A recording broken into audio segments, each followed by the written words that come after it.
macabre, gruesome and horrifying, ghastly, of pertaining to, dealing with, or representing death, especially its grimmer or uglier aspect, of or suggestive of the allegorical dance of death. Prepare yourself for these macabre moments. This is Marie Samuels, and welcome to Macabre Moments. I'm going to do my best not to go fanatic with tonight's guest, as I greatly admire this man and the help that he provides people. Mark Anthony, the psychic lawyer, is a practicing medium who not only communicates with spirits, he is also a successful attorney, licensed to practice law in Florida, Washington, D.C., and before the United States Supreme Court.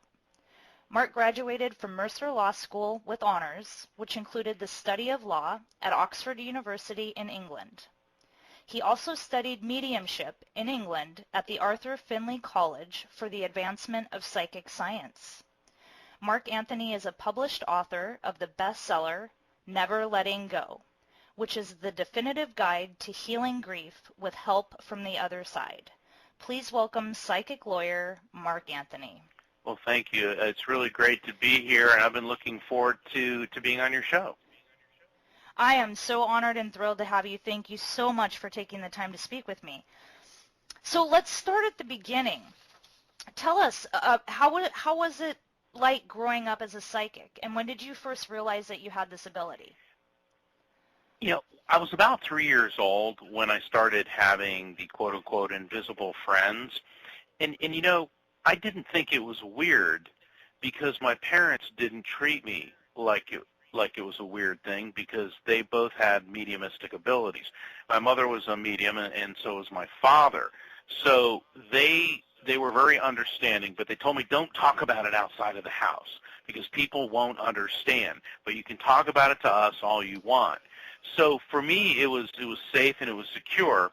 And as I got older, I began to see that, oh, yeah, you know, if you talk about this outside of the family environment, people do think it was odd. But, you know, Marie, having parents who are psychic was difficult because I couldn't get away with anything, you know, especially, you know, and when you're in junior high school and then high school, you know, when you're a teenager, right. you're always up to something, and not necessarily anything evil or bad, but, you know, kids are kids. And I'd come home and they'd just look at me and say, you didn't, you know, do what we said. And the thing is, I think all parents are psychic to some extent. I mean, you know, the people that are listening that are parents, you know, when your kids are up to no good or something happens to them, right? Because a lot of people receive those intuitive feelings. But with my parents, it was intensified. So at the time, I didn't really appreciate it. But then as I left my teens and got into my 20s, I began to see it for what it is, which is really a gift, and I really got to appreciate it. So what is the difference between a psychic and a medium? I'm really glad you asked that because people use the two interchangeably, and a psychic and a medium both tune into frequency. They tune into information which is transferred through frequency. Let me explain. In the most simplistic fashion, if you want to know what's going on with your love life, career, and future, and possibly health status, see a psychic. If you want to talk to dead people, you know, loved ones on the other side, then you want to see a medium. And when I was saying that both psychics and mediums tune into frequency, psychics tune into the energy, to the frequency of a person, a place, or a thing. Whereas what mediums do is we tune into the frequency of the other side. So think of it as maybe the difference between AM and FM radios. All psychics are AM radios, and all mediums are both FM and AM radios. And what I mean by that is all mediums have psychic ability, but not all psychics have mediumistic ability. In other words, not all psychics can tune into spirits, but all mediums, you know, we can pick up on future events and health status and things like that. But that's not really my forte. And the reason I'm glad that you asked that question is I'll be on a radio show or in an interview where for 45 minutes we'll discuss what it's like to communicate with spirits, and that's what I do. And then the first question somebody asks is, will I find true love in my life? And even though I may be able to pick up on things, it's not my specialization.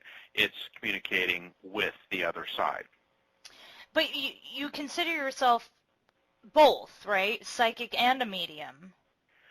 Yes. And now, because, when you go ahead. The psychic part of that, do you get that from the deceased people, or is that's just a different frequency that you're just tuned into AM, or is it the dead that are telling you what's going to happen in the future? Both.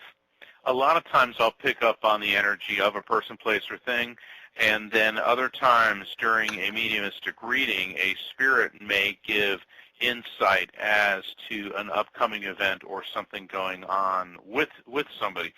For example, I may be doing a reading on somebody. I was doing this last night in a gallery reading in front of about 70 people, and this one woman was before me, and the spirit of her, I believe it was her father, started talking about diabetes, and she said, well, my father wasn't diabetic. And I said, well, he is talking about you.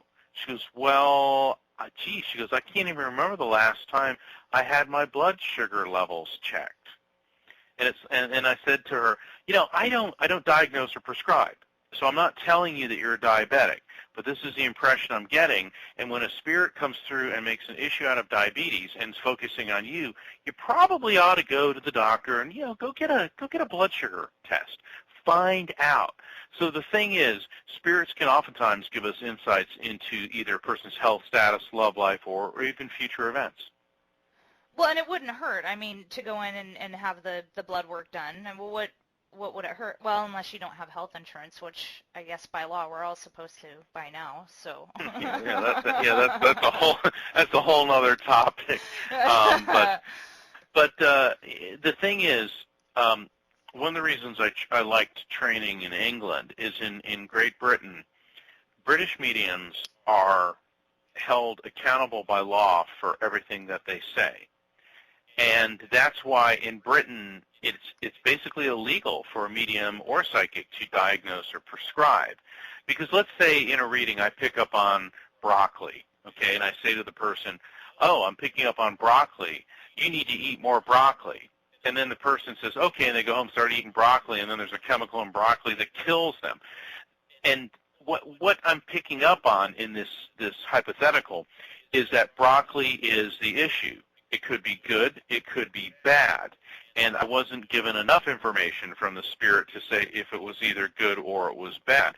So the appropriate thing to tell them is, before you start eating lots of broccoli or before you cut it out of your diet completely, you need to consult with a nutritionist, with a healthcare provider. Right. Because a lot of times we're given issues, we're given particular pieces of information, and it's not like you need to eat broccoli or you don't need to. It's an issue. For example, there are many instances when I've anticipated or received intuition of future events.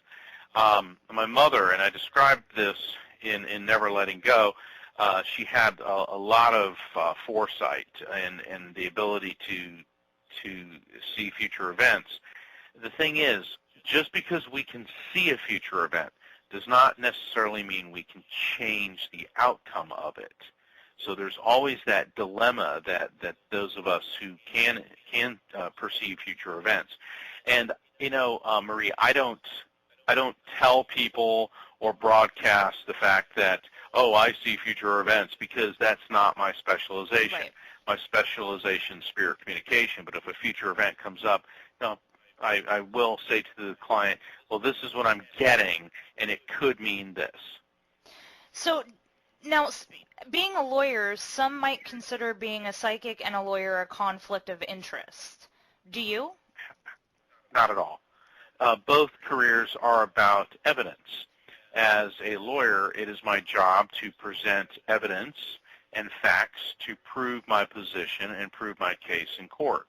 as a medium, it is incumbent upon me to receive information and facts from a spirit to prove the identity of the person communicating and to prove the legitimacy and validity of the contact. And do you ever use your psychic ability in your law practice? Well, all the time. And, I've had people say, well, that's unfair. But how can you say that? Because the thing is... Well, that's like saying it's unfair that Michael Jordan had his talent. Thank you. That is the perfect analogy, because everybody in this world is given a skill set. Mm-hmm. Maybe some people don't always recognize their skills. Maybe some people have a photographic memory. Maybe some people can jump faster, swim faster, do mathematics on a scale that is unprecedented. And so we're all given pluses and minuses. We're all given talents, and we're all given drawbacks. Mm-hmm. And you use the skill set you're given.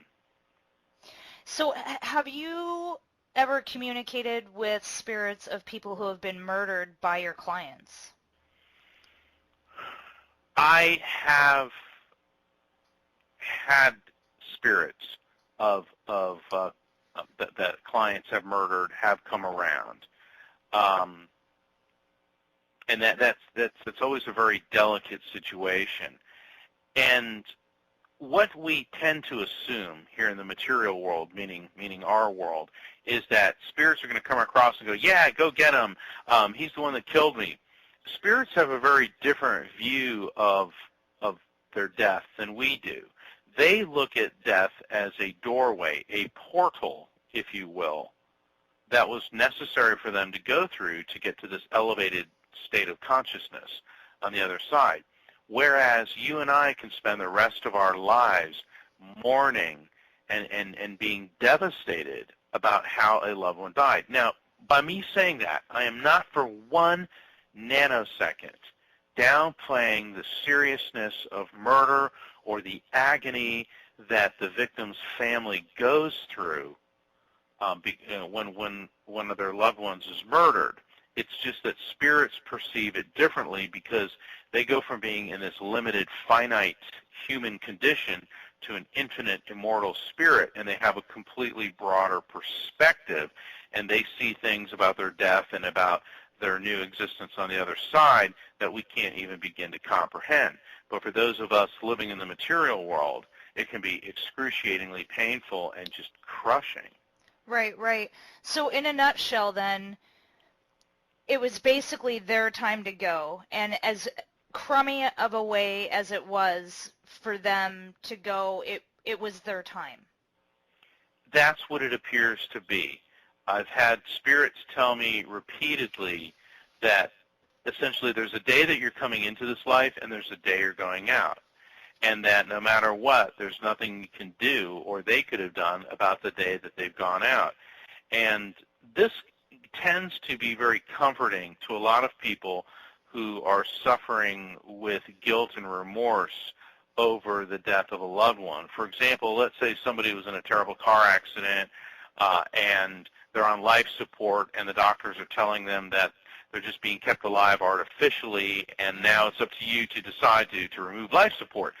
And I've had so many spirits, probably at least 1,000, because I've done thousands and thousands of readings, mm-hmm. At least 1,000 of them say that, they were, it was their time to go, and they basically were commending their family member for having the fortitude to make that very, very difficult and very painful decision.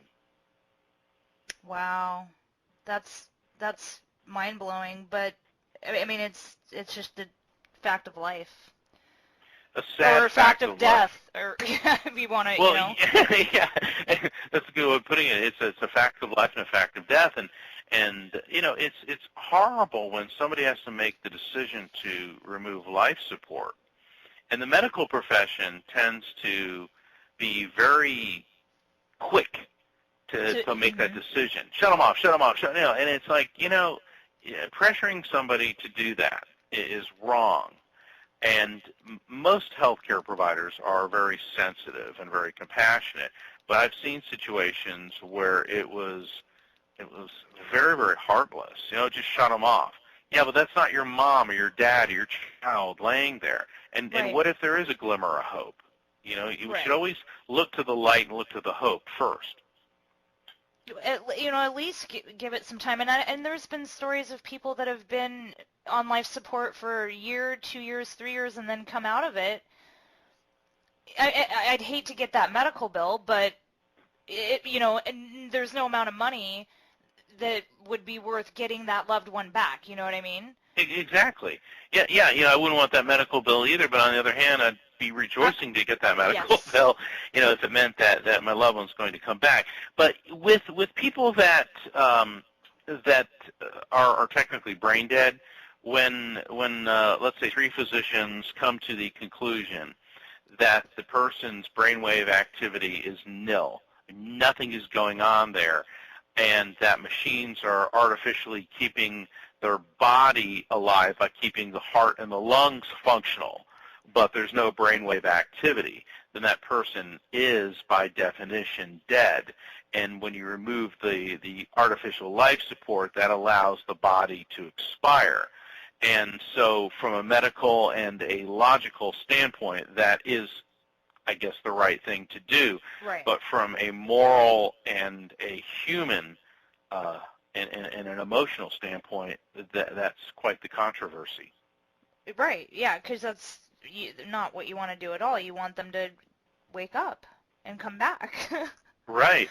And then you're the one that's shutting your child off. I mean, my God, The guilt, yeah. Yeah, and even if you know, and let's say, 10 doctors come in and they're the best, brain specialists on planet Earth, and they tell you that there's no way this child's ever going to come back, you're still going to feel guilt and remorse over that.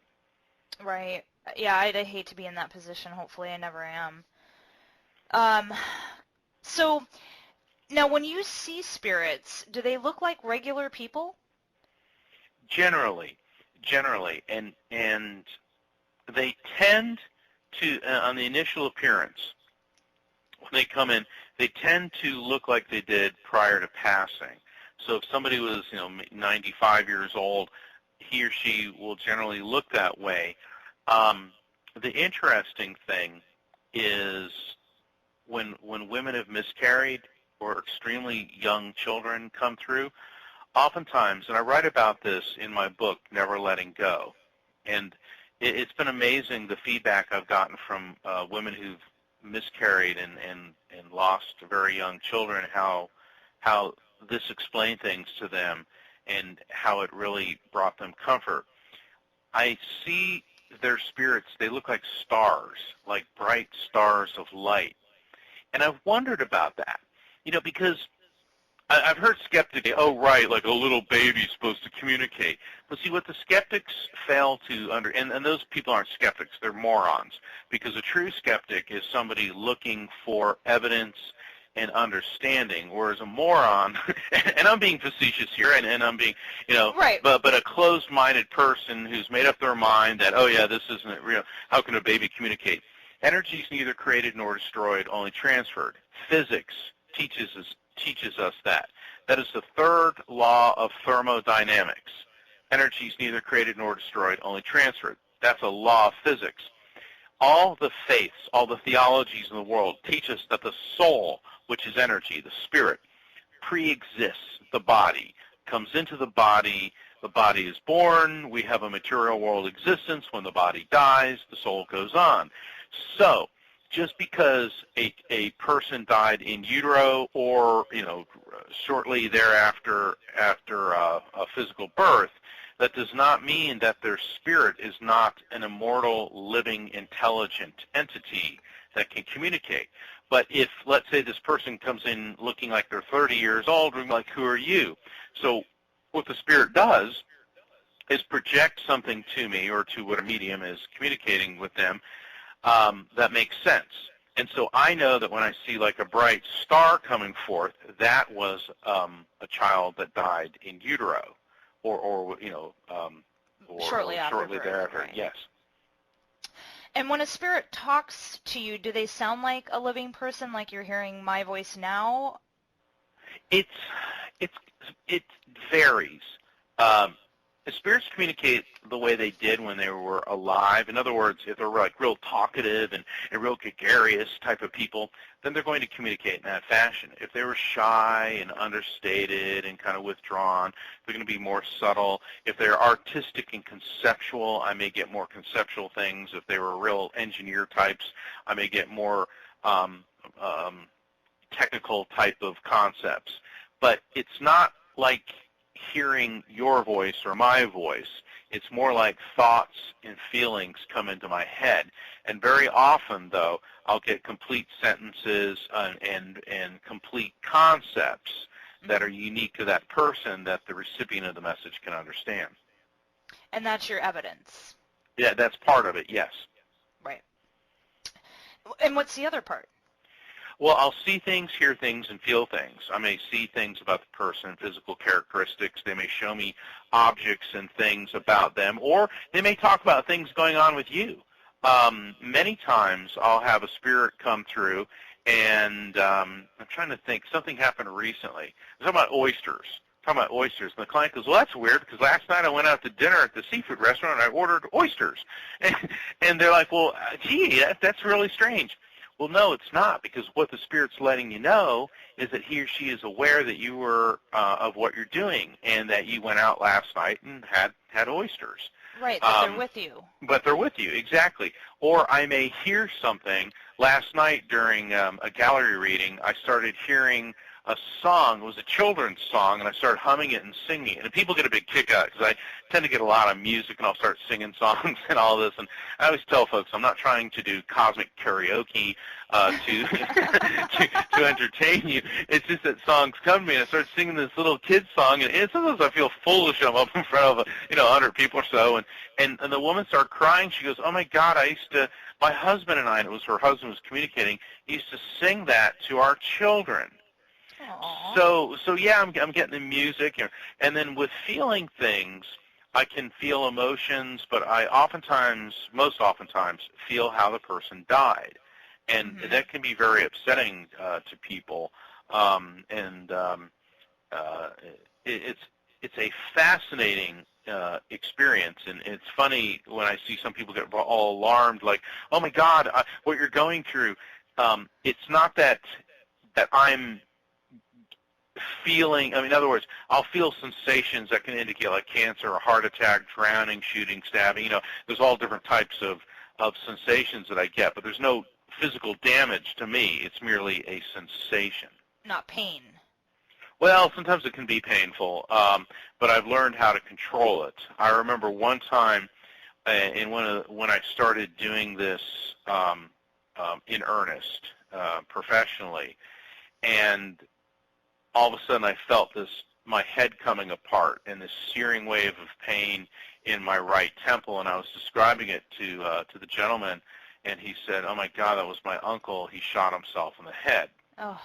And my head was just pounding and pounding, and I remember after the reading I just went home and I had to take some Tylenol, and I just went to sleep. Now I know to tell the spirits, give me the sensation, but don't overdo it, because the spirits are not trying to hurt me.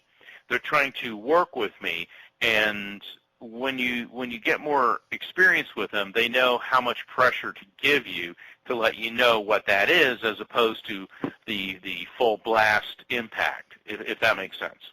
Yeah, it does.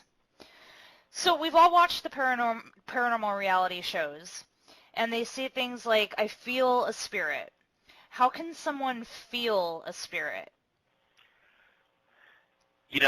I hate to say things like this, but it's almost like until you actually experience it, it's hard to understand. But the best way I can put it is I kind of get this tingling sensation, and I get a heightened awareness, and I just know.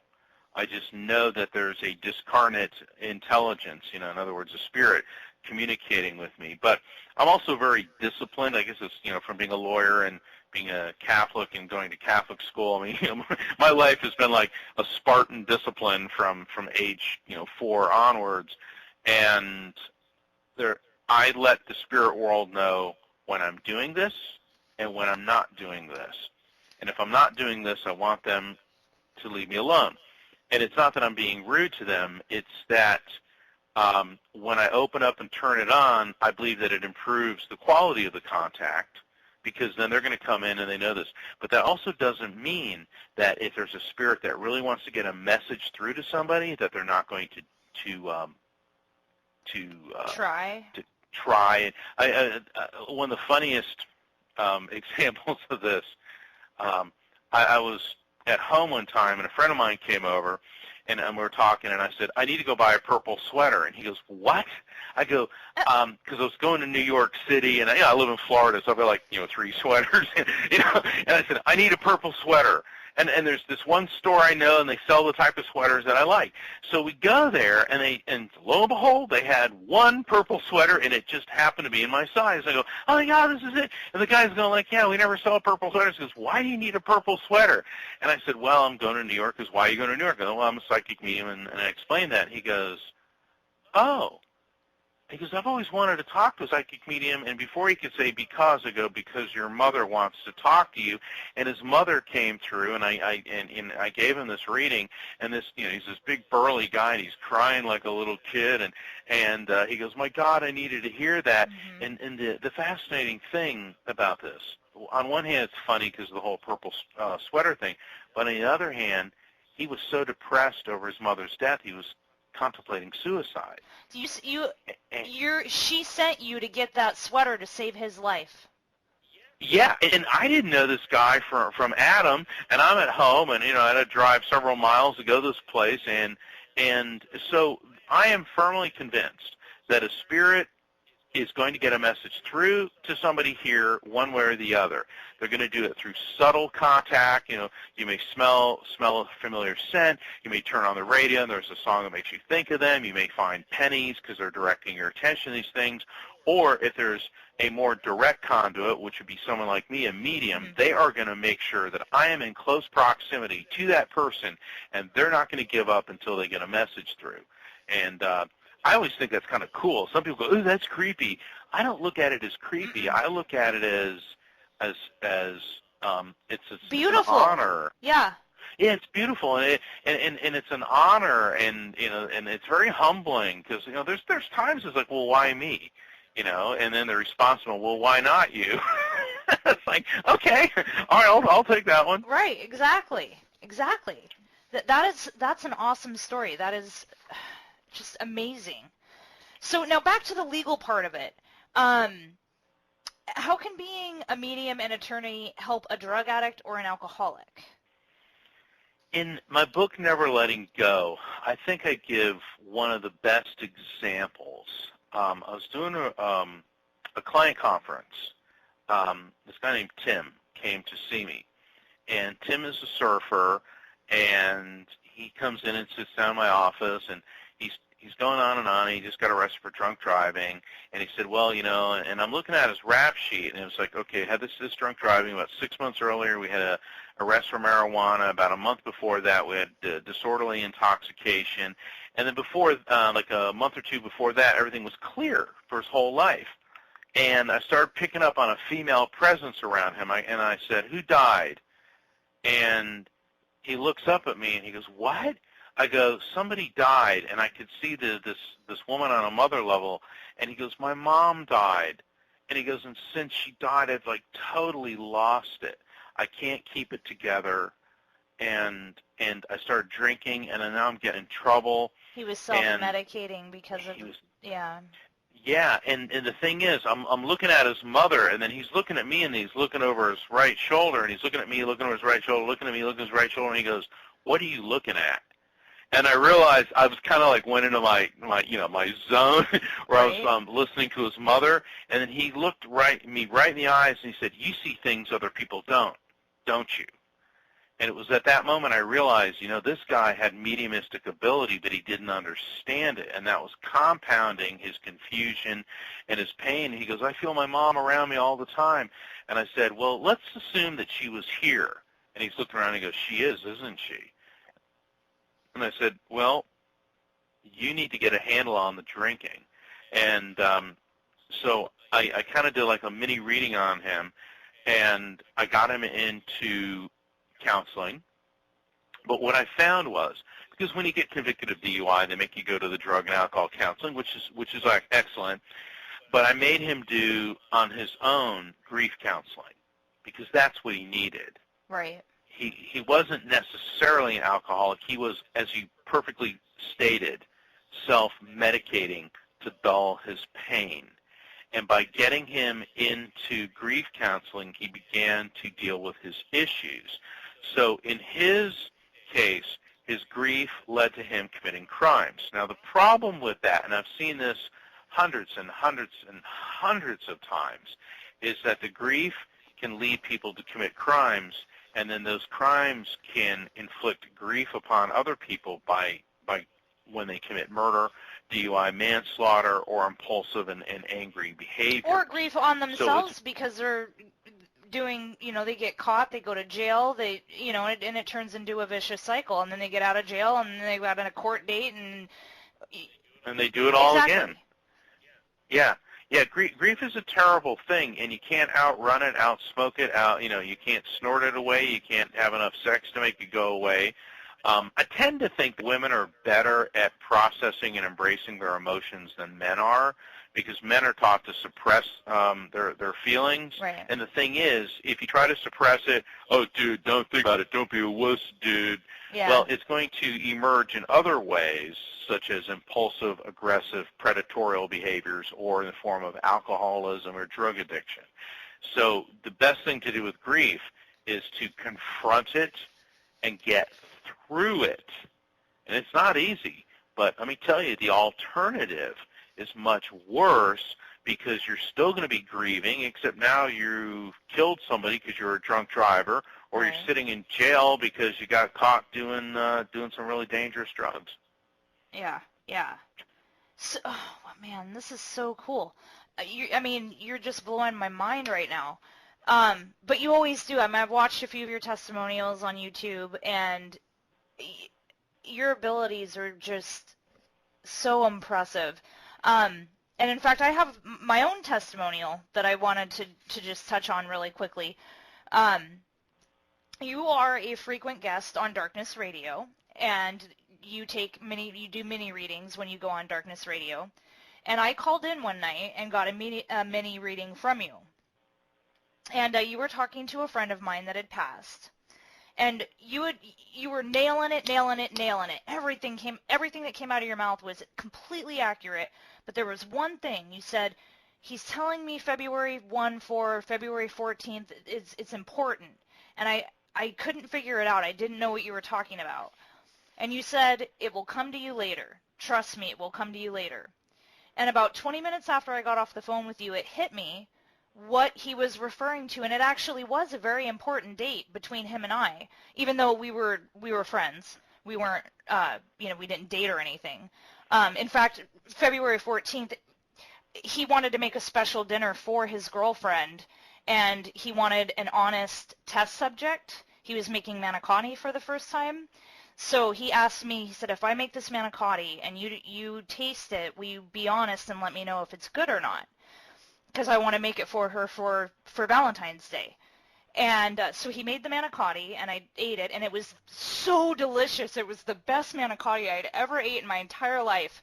And he actually made it for me once a month, every month, for the duration of the time that we worked together. And at his funeral, that was the memory that I wrote in the memory book, was that he would make the manicotti for me because I loved it so much after being the test subject, because he wanted to make sure it tasted well for his girlfriend. So the point of me telling that is, for my listeners out there, when you go to neverlettinggo.com and you book a reading with Mark, and he's talking to the deceased, if he tells you that, if there's something that they're telling you, that the spirit is telling you that you don't understand right away, Mark is absolutely correct that it will come to you at some point and it will make sense. It did with me, and it was just 20 minutes after we got off the phone. It might take some, a little longer with some people, but so with that being said, you nailed the entire reading 100%. Oh, well, thank you. I really appreciate that, and it's true that a lot of times during a reading, some things may not make sense right away. and particularly on something like a radio show where we've only got like 3 or 4 minutes Right. to do a reading, or in a gallery setting where I call upon someone and they stand up. Because first off, most people are intimidated by public speaking. Secondly, they're being put on the spot and they're trying to think. And third, they're just like, wow, I can't believe this is happening, and it's a bit overwhelming, and they may not be putting all the pieces together. And it's not unusual for it to take some time for everything to kind of gel and make sense. About 6-7 months ago, I was doing a reading. It was an in-person reading for this mother, her son, and her daughter. And the mother and son were very receptive, and the daughter, I could see that she was a skeptic, and she didn't really believe it, and she was rolling her eyes, and she goes, well, this seems so vague. And she was really being very, very disrespectful, but, and I'm trying to, keep it cool. And I said, well, I was describing an older gentleman. She goes, yeah, that could be my grandfather, but, you could just be making this up. I said, well, there's something about frogs. He's talking about frogs. No, frogs don't make any sense. I go, well, do you collect little figurines of frogs or something? No. I said, well, is there anything about frogs? She says, no, that makes no sense whatsoever. She's like, God, whatever. And so her mother was visibly embarrassed, and her brother was embarrassed as well, and they kind of apologized for it. I said, oh, don't worry about it. Well, 2 days later, I get an email from her, and it starts off with OMG. So I'm like, oh, this ought to be interesting.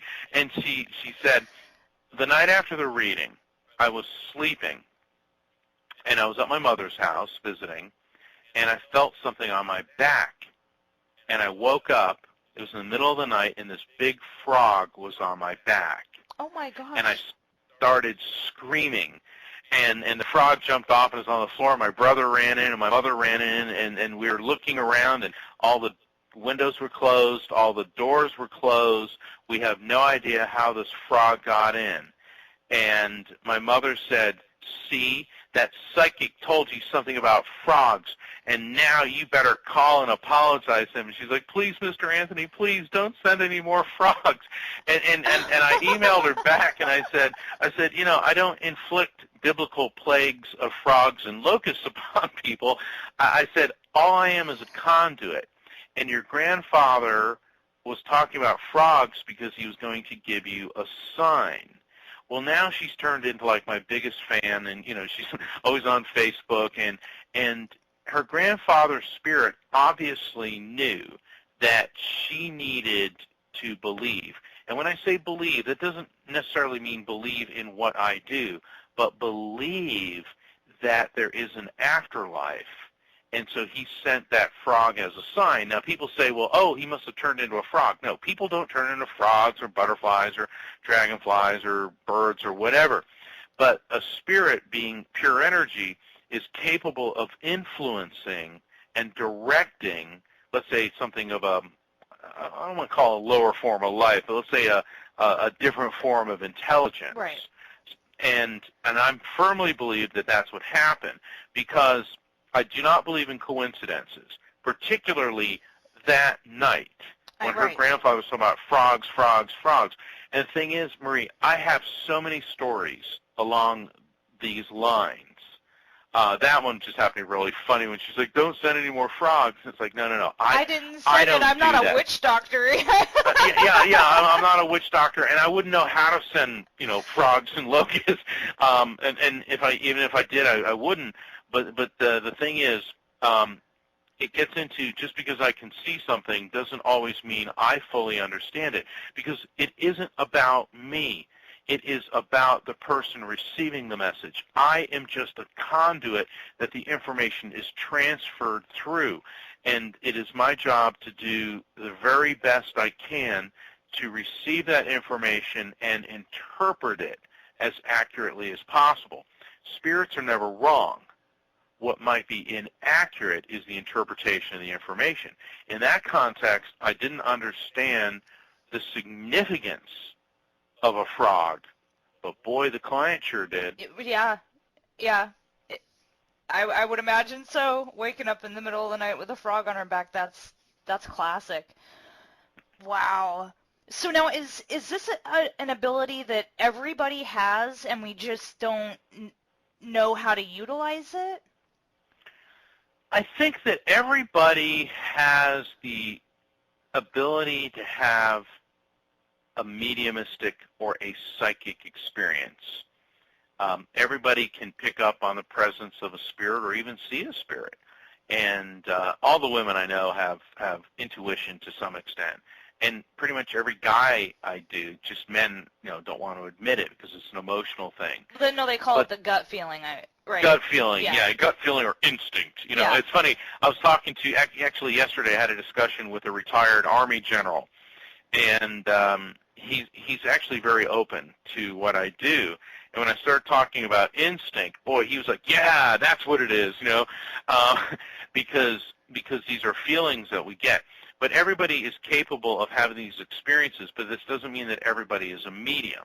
In other words, like what you were saying before, is like Michael Jordan can do what he does because, he's got extra abilities. I mean, I can do math to an extent, but I'm not ever going to be Stephen Hawking. Right.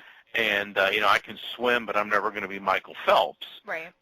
So we all have varying abilities. It's just that some people are much more proficient and better at it than others. And I'm just going to throw it out there. You mentioned Michael Phelps, and the company that I work for is called Phelps. Just a coincidence. There we go again. I know, right? And I was wondering when you said swimming, I was like, I know he's going to say Phelps. I know it. And see, women's intuition. and the thing is, well, what other swimmer would you talk about though? Well, I know a lot of the divers because I love the Olympics. I love not so much the Winter Olympics because I live in Florida, and it's interesting to watch the Winter Olympics, but I can't really relate to that. Right. But the swimming, the diving, the track and field, and all that, and I know I'm going off on a tangent. I'll just wrap it up. But I love the Olympics because I wish competition between nations would just be that, which are athletic contests where, some people win, some people lose, but it doesn't create war. Right. But we don't live in utopia. The other side is, for the most part, utopia. And I don't believe in hell on the other side. I don't believe like in a central command of evil with this James Bond type villain, a.k.a. the devil, all of that. I think that's about a lot of medieval superstitious nonsense. I believe that hell is here on earth. And for those of you who've lost loved ones, that devastating pain, grief, that nightmare state, that's hell. And it's here on earth. Right. And the one thing about hell is that we can emerge from it. And it may take some time, but it is possible. So, but do you believe in heaven? Absolutely. Pearly gates. Absolutely. And floating on clouds and so. Well, I don't think there's pearly gates or floating on clouds, but see, a lot of the people that wrote the Bible and the Bhagavad Gita and Buddhist texts and the Quran and such, right. They were putting a human finite interpretation upon infinite concepts. And what I've found many times in readings, when spirits will give me a projection of a beautiful place, generally a place that they liked. Could be a lakeside, a beach. Exactly.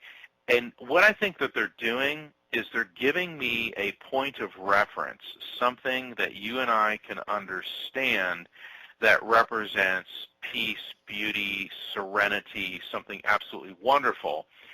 Because with our finite brain, our brain is designed to process and understand a lot of things, but everything that we know and experience has a beginning, a middle, and an end. So a spirit which exists in an infinite state, he or she is giving us something we can relate to that says, I'm in a beautiful, wonderful place. You can't understand, but you can understand a beach in Maui. Right. So, yeah. So now onto the book, Never Letting Go. Why did you write the book? And I already know the answer to the question, but for the sake of my listeners, why did you write the book? Well, it was in response to my own grief when my mother died. And Mom and I were very close. I mean, we were more than mother and son. We were friends, but she was a medium, I'm a medium, and we had the coolest relationship. You know, we'd go out to lunch, and we'd sit there and, like, look at people's auras when they walked by and stuff like that. And I used to love talking to her about the other side and that. But when she died, I was devastated. And, you know, people tell me, Marie, they're like, well, you know, that shouldn't have bothered you at all. You're a medium. Well, it's still Mom, And okay? Yeah. Yeah, it's still Mom, and you know, we're doing this interview, and Mother's Day is you know, just in a couple days. Mm-hmm. You know, we should all honor our mothers, both here on this side and on the other side. So I started going to a grief counseling group at a local Catholic church. But what I realized I was doing, we'd be sitting in a circle, and I started saying to people, well, if your son was here, this is what he'd want you to know. Oh, and if your husband, because I'm seeing everybody's dead loved ones around them, and I'm telling them, you know, I'm conveying messages from them, and the people are looking at me like, yeah, that's great, that is what he would say. And the facilitator of the group was losing her mind. She's like, and she's from Ireland. Really, I love her. She's a good friend now. And she's like, on a break, she goes, Mark, you can't be doing this, talking to the dead. And I go, well, isn't that kind of what we do in a Catholic church? I mean, we talk to spirits. I mean, we got angels and saints and, you know, el numero uno, Jesus. And, Exactly. And she's, you know, so she said, Mark, you know, you can't, you know. So I decided to stop going to the group because after about a month, I figured I kind of saw what they were trying to teach us. And so I'm at a grocery store, and this little old lady comes up to me, sweetest thing. She's probably like 85, 86 years old. And I recognized her from the group, and she grabs my hand. She goes, hi, Mark. And I said, hey, darling, how you doing? And she said to me, she said, would you come back to the grief group? You made us feel better. Aww. I know, and I was like, oh, and I hugged her, and I said, well, you know, thank you. I really appreciate that. And it got me thinking, and I said, you know, I have to write a book about how spirits come to the rescue, because they're aware of our grieving and they're reaching out to us. And so that was sort of the genesis, if you will, for Never Letting Go.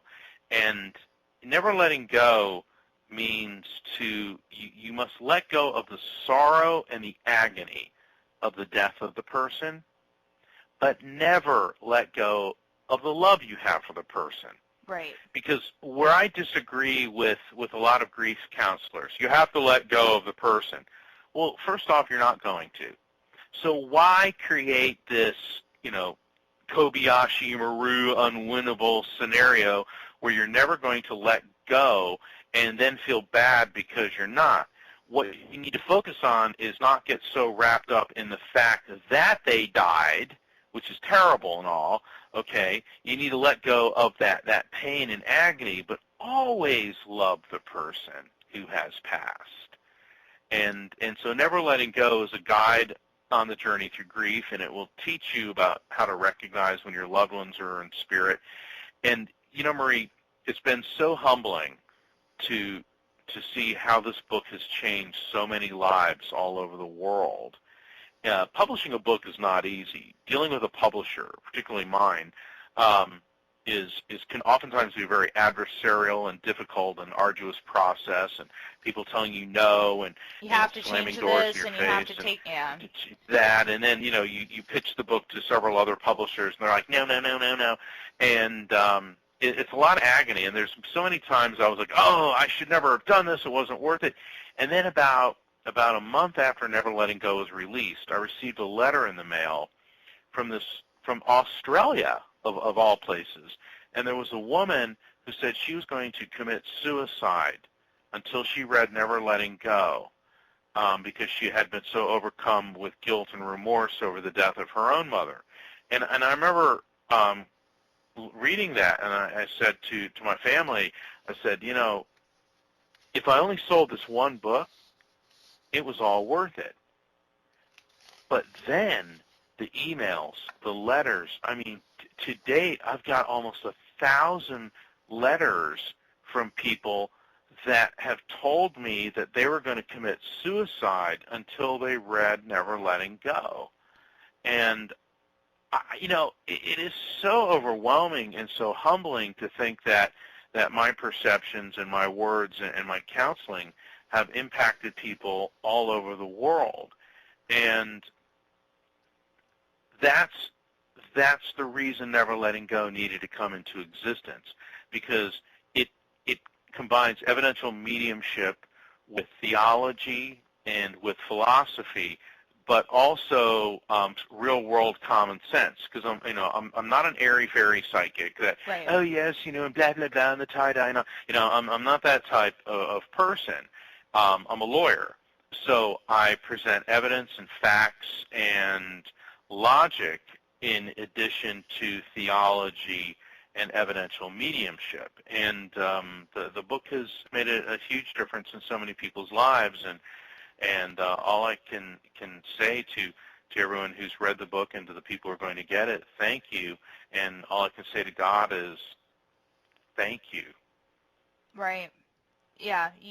I mean, you've been given a powerful, powerful gift, and obviously you've saved lives with this. And you're doing what you were meant to do. You are on your path. There's just absolutely no doubt about it. I mean, if there's one person on this planet that is on his path, it's Mark Anthony. You know what I'm saying? Well, I appreciate that, but the thing is, we're all on our path.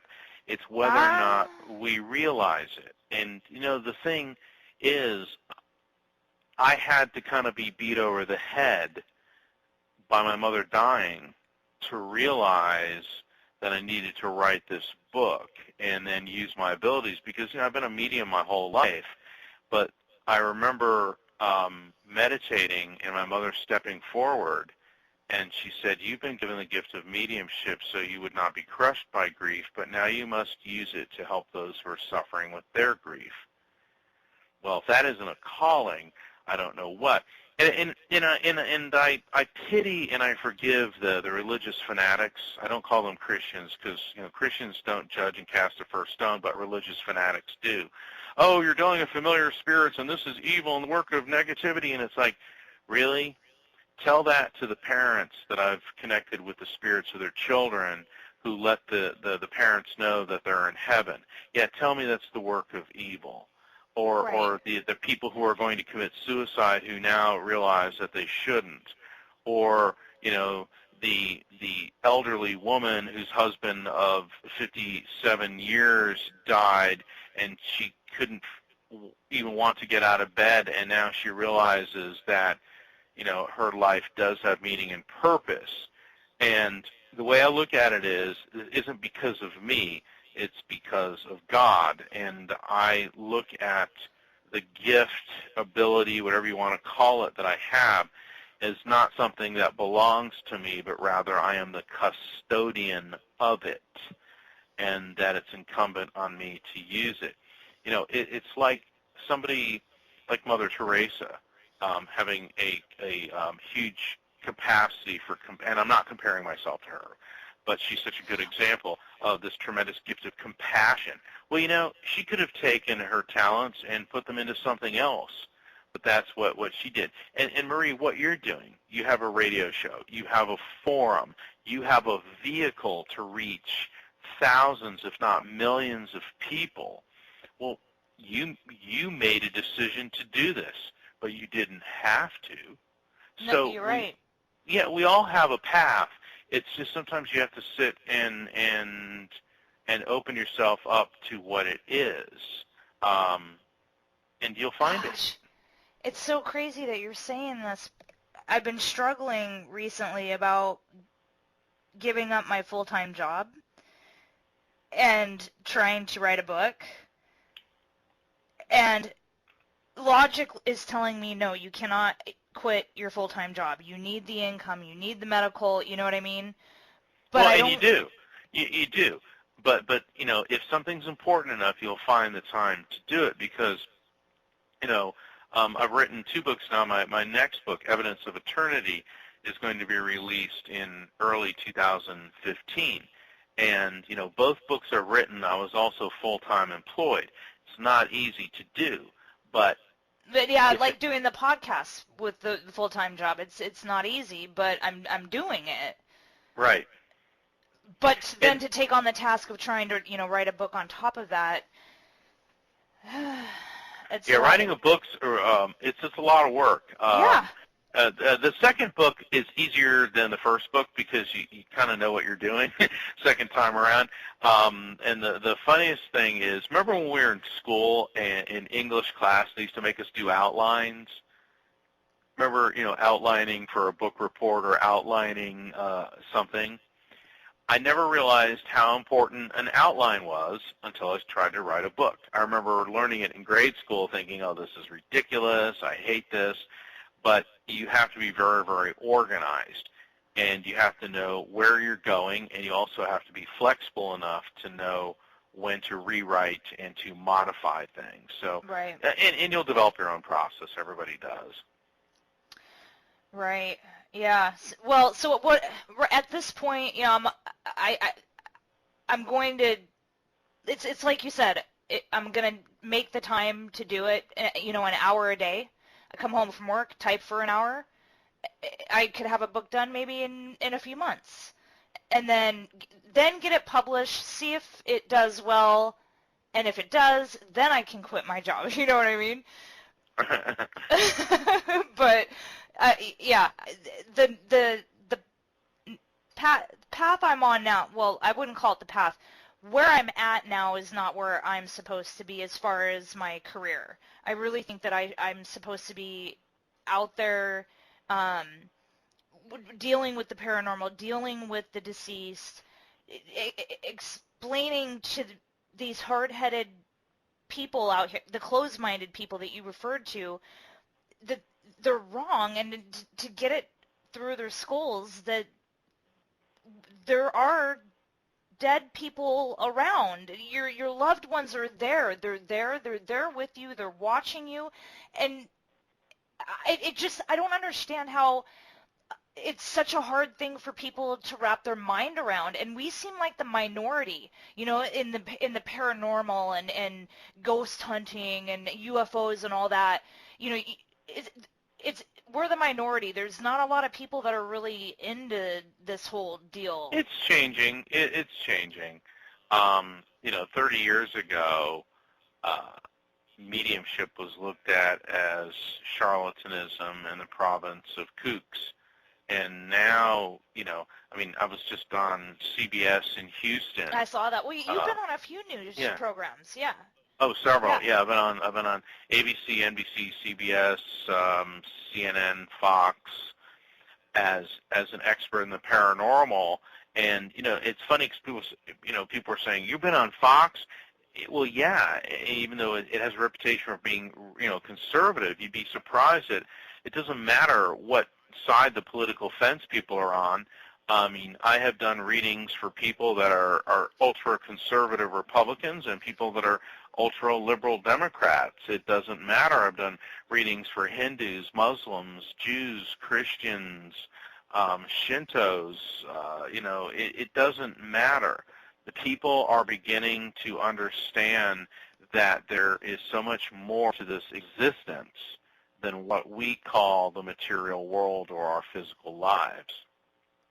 Right. I think my frustration comes with the fact that, we've had this paranormal boom with all these TV shows, and it's been going on, a good solid 10 years now. I mean, yes. Ghost Hunters pretty much started the whole deal, and they're in their 10th season, and then there was a menagerie of shows that came out after that. Some were well done, some not so well done.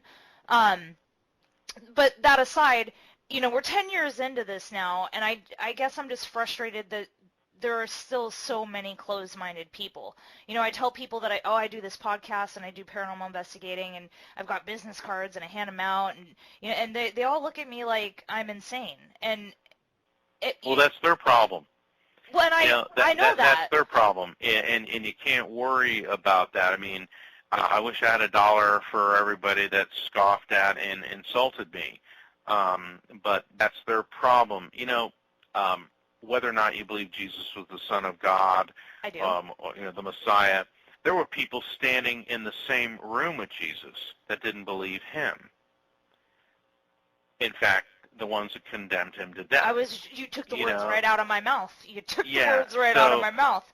So, you're in very, very good company. And, there were people that thought Thomas Edison was a kook. There were people that thought Leonardo da Vinci was a complete whack job. Gandhi, people didn't believe him and disliked him. The insults that have been slung at me. I got this one judge. I went into court one day. We're having a big meeting, and he said, "Oh, I guess we don't need a probate division because he can talk to the dead." And everyone's laughing at me.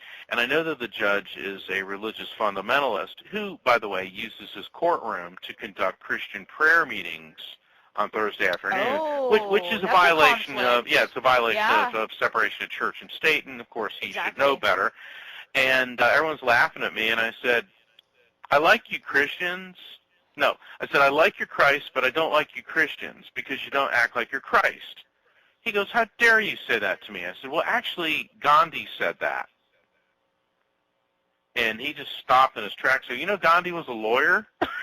And he was looking at me, and he said, "Okay, point well taken. Let's just get on with our business." And regretted probably making the crack in the first place. But that's another thing that gets me about the Christians and thou shalt not judge. And a Christian doesn't judge. And not every, that's what I was going to say, not every Christian doesn't judge, but a religious fanatic does. And, and there's a big difference between a Christian and a religious fanatic. A lot of religious fanatics don't seem to understand that they are behaving in a very un-Christ-like manner.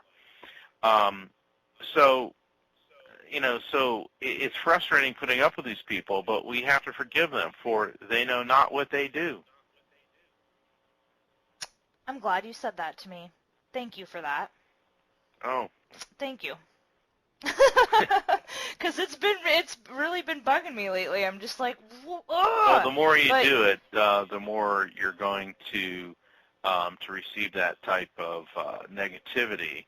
But I'm also starting to experience a sense of pride as I'm getting ridiculed. Yeah. It's like you laugh at me all you want because I know what I know what I'm doing. I know what I'm talking about. On the flip side of the coin, when you ask people, are you, they go, "Well, I'm not religious. I'm spiritual." It's like, well, ask them what they mean by that. Some people know, but a lot of them are like, It's like a slogan, and they don't understand.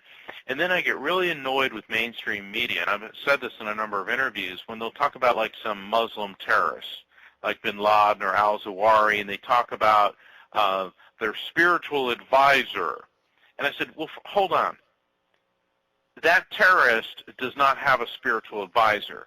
That terrorist has a religious advisor.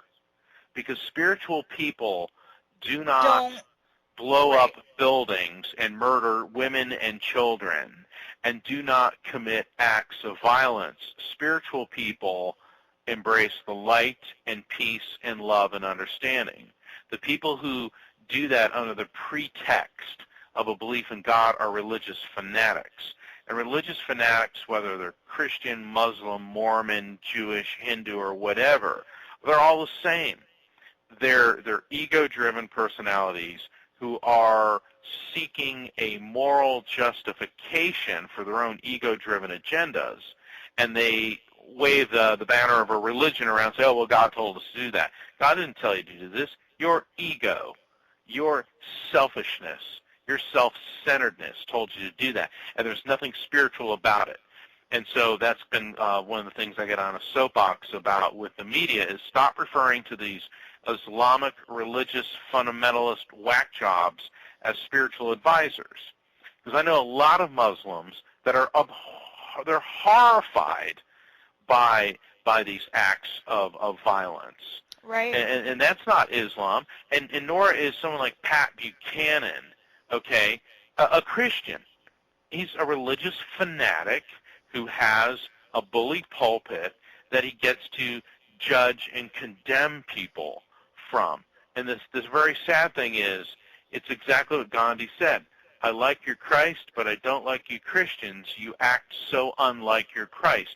Except I'll take it one step further. They're not even Christians. Because if they were, they're religious fanatics. Because if they were, they wouldn't act like that. Yeah, and I like that title because, I mean, you know, there's always bad apples in the bunch. I mean, not all Christians and not all Catholics, and they're not all judgmental, but there's a good majority of every sect of religion that are. Well, yeah, but that doesn't make the religion bad. It just and I'm not saying it is. It's just that they're contradicting themselves. They're contradicting themselves. Well, it's perhaps we need to look at it as maybe that's the spiritual test they're going through, where their own faith is being tested, where they're getting all very high and mighty about this, saying, oh, look at me, aren't I so pious, because I go to church every Sunday and I criticize everyone who's different than me, and oh, by the way, I'm having an affair on my wife. It's like, well, that's right? Not very, very pious. And there have been people who go through that type of pompous arrogance, and then they fall from grace or fall from their status and find grace.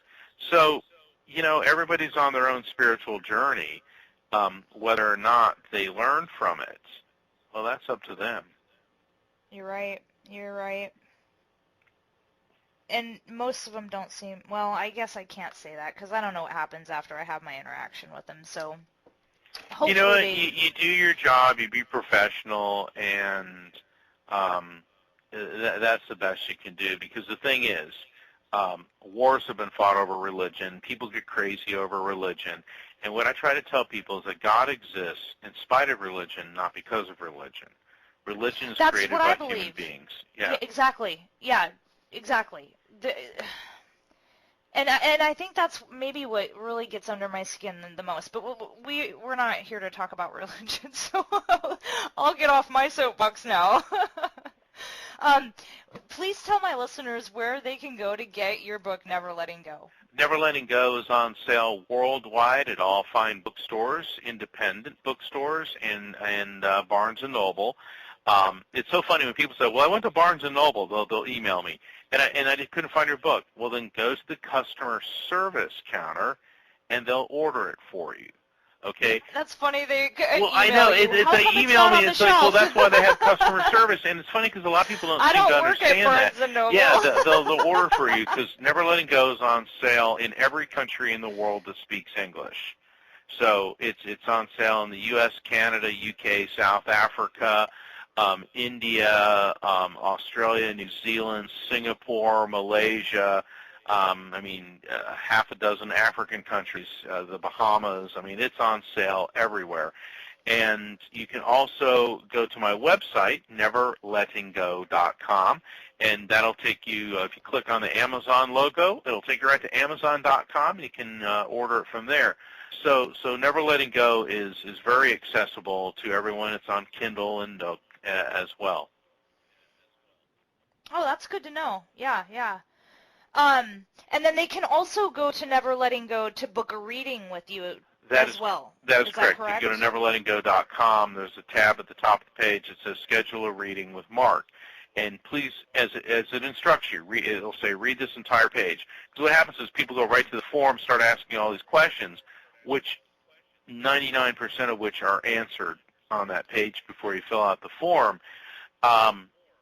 One of the most important things is if you've just recently lost a loved one, you need to give yourself some time before engaging in a reading. I recommend about 6 months, and it varies on the person. Some people are ready for spirit contact in maybe a month or 3 months, because if you try to do contact or try to initiate contact right after the death, spirits are able to communicate right away, but you're not ready. You're hysterical. You're the first couple of weeks you can't, devastated, and you want to get the maximum benefit from the reading. So you need to give yourself some time to stabilize emotionally. So because there's a lot of things that come through, there's a lot of details, a lot of subtleties that you're going to have to think about and put together. Yep. And I mean, a lot of times you get real blatant evidence, but there's other things that are very, very subtle. Yep. And also it helps you in the grieving process. Beware of psychics or mediums who want you to start coming on a weekly basis. Those are the charlatans. The legitimate mediums like myself, I recommend wait anywhere from 3 to 6 months after the death. And if you want a subsequent reading, wait at least another 6 months. Because you're going to get quite a bit of information. And then you need to progress on your journey through grief before you initiate more contact, because you want to get new information that's going to be relevant to where you are. And the thing is, Marie, on my website, neverlettinggo.com, there's another section called Grief Management.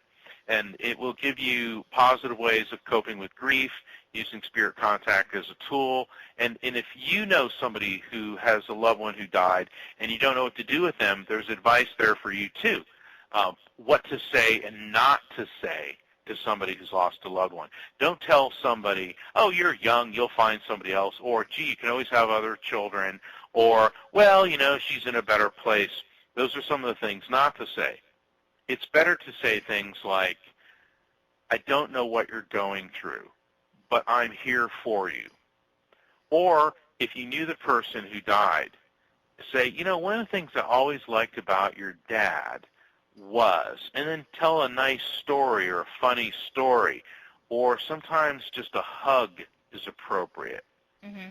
You know, so because a lot of people say things and they think they're being kind, but when you tell the parents of a child that, well, he's in a better place now, let me tell you something. He's not. Well, not in the parents' mind. The parents, the better place for their child is with them, or someone's spouse, or you know, or whoever the loved one is here. So we can say things meaning the intentions were good, but how it's received can be very negative. And so the grief management section on my website will tell you that, give you some suggestions. Also, I talk about the immortality of the soul. I did a lot of research on several different religions, and I give quotes from them about how the soul is immortal. A lot of people found that very useful. So my website it has my videos of me on several television shows and conducting readings. Mm-hmm. It has information about my book, but it's also a resource for people who are coping with death. And that's neverlettinggo.com. Correct.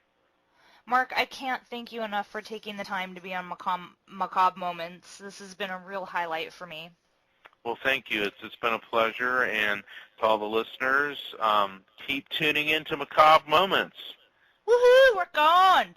I wish you the best of luck in all of your endeavors, and sincerely, God bless you for the work that you do, because you truly are an amazing man. Well, thank you. God bless you, and to everybody, God bless you.